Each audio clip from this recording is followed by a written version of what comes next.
संजीवन साधना के बारे में बहुत अच्छी जानकारी आप दे रहे। एक एक पहलू हम समझ रहे उसमें से।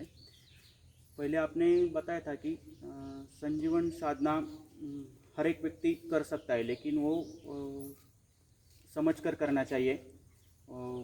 कोई उसमें अनुभवी है आप जैसा, उसके देख रेख के खाली करना चाहिए। तो आपने एक बात ऐसी कही थी कि संजीवन साधना में हर कोई प्रवेश कर सकता है, यानी कि संजीवन साधना हर कोई शुरू कर सकता है, लेकिन उसमें से बाहर निकलना थोड़ा मुश्किल है। तो आपको कोई ऐसा अनुभव या कोई ऐसी कैसे घड़ी है कि जो मुश्किल लगी थी, या ये कैसा डिफ़िकल्ट है, हमें थोड़ा बताइए। वैसा संजीवन साधना सभी के लिए आवश्यक है। छोटे बच्चे भी कुछ ऐसा मीडियम वाला कर सकते हैं। जो आहार पद्धति में मीडियम पद्धति हमने जो बताई थी उसमें कर सकते हैं। लेकिन जो पूरा रसाहार पर आना है तो वो 25 साल के बाद करना चाहिए, ये भी हमने देखा। क्यों करना चाहिए ये भी देखा। और उसमें घुसना सरल बात है, और निकलना, उपवास या तो लंघन से बाहर निकलना थोड़ा मुश्किल है। हमने एक वाक्य भी सुना था कि कोई भी मूर्ख उपवास या तो रसाहार कर सकता है, लंघन कर सकता है, लेकिन कोई ऐसा एकाध बुद्धिमानी उसमें से अच्छी तरह से निकल सकता है। अन्यथा थोड़ी भी भूल हो जाए तो भी तकलीफ हो सकती है। मेरे मित्र ने पहली बार सुना, यानी नज़दीक का ही है, मैं नाम नहीं बताऊंगा, लेकिन उसका वेट 105 किलो के आगे था। और उसने पहला बीवी चौहान का लेक्चर सुना, एक पूरा प्रोग्राम था दिन भर का, वो सुना और उसको लगा कि ये तो बहुत सरल है, क्या रस निकालना, उसको पीना, दिन भर उसमें रहना, इसमें क्या कठिन बात है। उसने एक दिन किया, घर आने पर तुरंत शुरू किया। एक दिन किया, 2 दिन किया, 3 दिन होने के बाद उसको अस्वस्थता लगने लगी। अभी हमने कल देखा था कि अंदर जब भगवान पचाने का काम पूरा कर देता है तो वो अशुद्धता निकालने का काम शुरू कर देता है, यानी रोग निकालने का, पचाने का काम शुरू कर देता है। उसको पचाते समय फिर थोड़ा फाइटिंग होता है, अंदर रोग और भगवान के बीच में फाइटिंग होता होगा, मैं अपनी भाषा में कहता हूँ। लेकिन उस फाइटिंग में थोड़ा तकलीफ तो होता है ना। घर में साफ़ सफाई तो थोड़ी धूल उड़ेगी, कचरा आएगा या तो इधर उधर उड़ेगा, तो कुछ दिन तक लॉकडाउन करने की ज़रूरत पड़ती है जब साफ़ सफाई होती है तब, और इसी को लंघन या तो उपवास हम बोलते हैं। तो उस समय थोड़ा सावधान रहना होता है। यानी उसने क्या किया, 2-3 दिन हो गए और उसको लगा कि ये अस्वस्थता है, मैं अभी जीऊँगा नहीं, मरूँगा। इतनी अस्वस्थता हो गई, अभी 105 किलो वजन था। भगवान ने साफ सफाई शुरू कर दी होगी, उसको मालूम नहीं पड़ा कि ये क्या हो रहा है, और उसने तुरंत एक दिन खा लिया। और इसकी इतनी भूख लगी थी और उसमें खा लिया, फिर मेरी तबीयत बिगड़ जाएगी इसलिए उसने खा लिया, लेकिन उसको फिर उल्टी हुई, दस्त हो गए, पूरा डिहाइड्रेशन हो गया और पूरा बेड पर आ गया और दवाखाने में एडमिट कर दिया।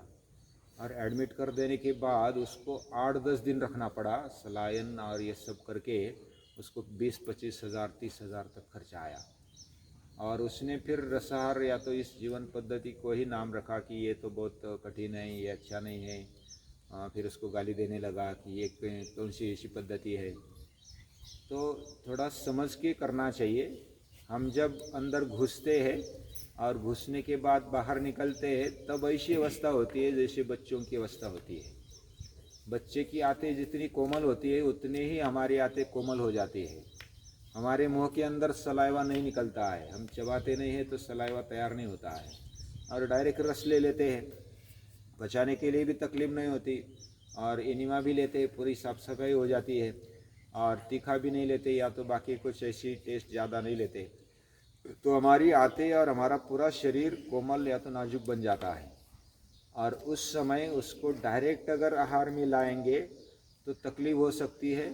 उसको आदत नहीं होती उस कोमल आंतों को कि हेवी अन्न डाले या तो कौन सा भी अन्न डाले और वो पचा लेगा, तो पहला वो प्रतिकार करता है।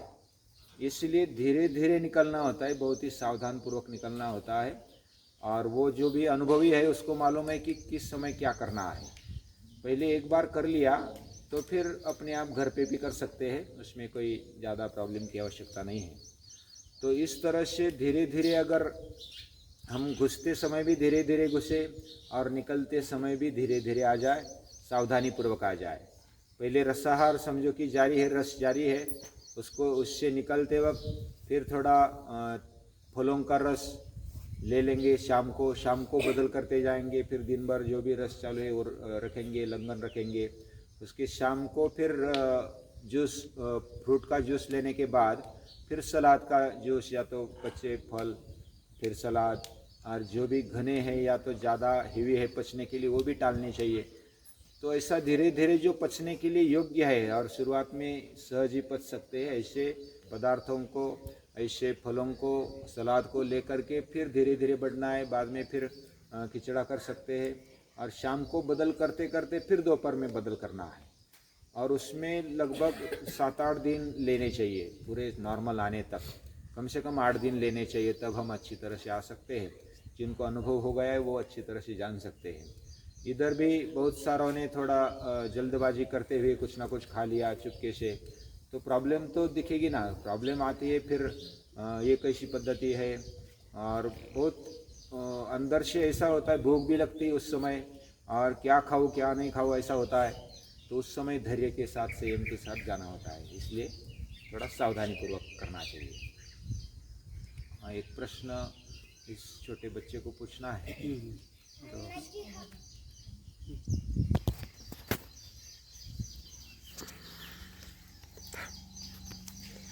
शॉर्टकट में अगर कहा जाए तो हम जो भी बकरी या तो जानवर पत्ते खाते हैं, वो सभी पत्तों का रस हम ले सकते हैं। वैसे हमारे आसपास जो भी उपलब्ध है उसमें थोड़ा ध्यान रखना है। बकरी या तो गाय या तो जो भी जानवर है, वो अगर जो पत्ते खाता है वो लेने चाहिए। बाकी के भी हम ऐसे कुछ है जो खा सकते हैं, या तो उसका जूस बनाकर पी सकते हैं। लेकिन पहले जानकारी ले ले। और दूसरी बात यह है कि कौन सा भी पत्ता दूसरे पत्तों में मिक्स न करें। हमें इतनी जानकारी नहीं होती, पत्तों में भी कुछ केमिकल होता है, कुछ विषारी पत्ते होते हैं। वो कौन से पत्ते किस में डालकर आगे क्या होगा ये पता नहीं है। इसलिए जो भी पत्ते बकरी या तो गाय खा सकती है वो सेपरेट ले, जब तक जानकारी नहीं तब तक। और जानने के बाद, यानी मालूम करने के बाद कि ये दोनों पत्ते इकट्ठा रस चल सकता है, ऐसा मालूम करने के बाद ही वो ले, अन्यथा न ले। बिना कारण काहे को जोखिम लेनी है। तो इसलिए थोड़ा सावधानी पूर्वक करना चाहिए। हमें सीधा साधा लगता है, लेकिन बहुत ही बुद्धिपूर्वक उसको करना चाहिए। अन्ना जी ने बहुत ही अच्छी जानकारी रस संजीवन साधना के बारे में अभी दिए है। उन्होंने बताया कि संजीवन साधना, जैसे कि ये वीडियो सुनकर भी कोई भी करने लगेगा, लेकिन उसकी पूरी जानकारी पहले ले लो। चाहे तो अन्ना जी से संपर्क भी आप कर सकते हो। तो उसमें वो शुरू करना, उसके अंदर जाना, वो थोड़ा सा इजी है, हम जा सकते हैं। लेकिन बाहर निकलना, वो पूरे विश्वास के साथ करना, पूरे दिन करना, अंदर से ही छोड़ नहीं देने का। तो इससे क्या होता है, उन्होंने वो अनुभव भी बताया कि उस आदमी को एडमिट करना पड़ा, फिर इतना खर्चा आया। तो हमें ये लगता है कि संजीवन साधना इतना इजी लगता है, पत्तों का रस निकालने का और हर रोज़ पीने का, वो इतना सादा है, लेकिन हमारे शरीर के ऊपर वो डायरेक्ट परिणाम करता है। इसके लिए वो सावधानी भी उसमें रखनी चाहिए। और उसके साथ साथ पत्तों का कौन कौन से पत्ते लेने चाहिए जूस बनाने के लिए, तो वो भी उन्होंने बताया कि जो बकरी गाय जो होती है, ज़्यादातर बकरी जो पत्ते खाती है वो सब हम ले सकते हैं। उसका प्रमाण कितना चाहिए, उसमें और क्या क्या डालना चाहिए, ये अन्ना जी हमें प्रात्यक्षिक दिखाने वाले हैं। हम अगले वाले वीडियो में डायरेक्ट रस कैसे बनाते हैं, कौन से पत्तों का होता है, उसमें क्या क्या डालते हैं, वो सब देखेंगे। तो आपको जब ये करना हो तो अनुभवी व्यक्ति के संपर्क में रह के ही या उनके मार्गदर्शन से ही ये करना चाहिए। बाकी की जानकारी हम बाद में लेंगे। तब तक नमस्कार अन्ना जी।